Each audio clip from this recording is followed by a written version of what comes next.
أقسم بيوم القيامة ولا أقسم بالنفس اللوامة أيحسب الإنسان أن لن نجمع عظامه بلى قادرين على أن نسوي بنانه بل يريد الإنسان ليفجر أمامه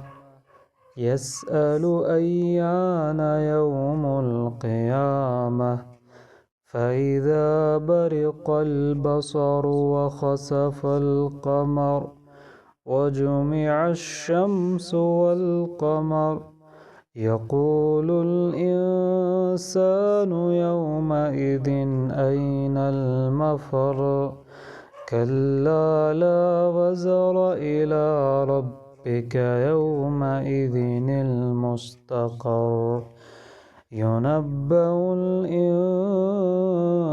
الإنسان يومئذ بما قدم وأخر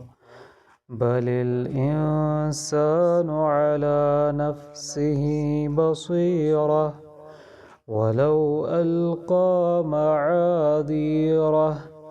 لا تحرك به لسانك لتعجل به إن علينا جمعه وقرآنه فإذا قرأناه فاتبع قرآنه ثم إن علينا بيانه كلا بل تحبون العاجلة وتذرون الآخرة وجوه يومئذ ناظرة إلى ربها ناظرة ووجوه يومئذ باسرة تظن أن يفعل بها فاقرة كلا إذا بلغت التراقي وقيل من راق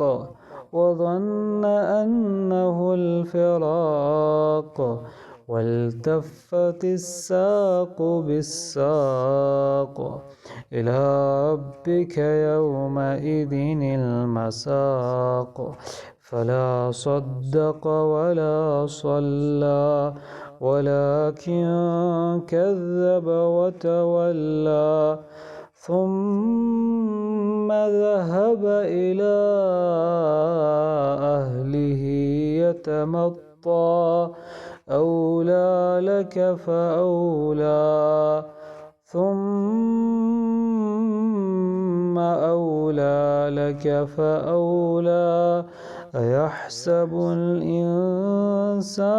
أن يترك سدى ألم يك نطفة من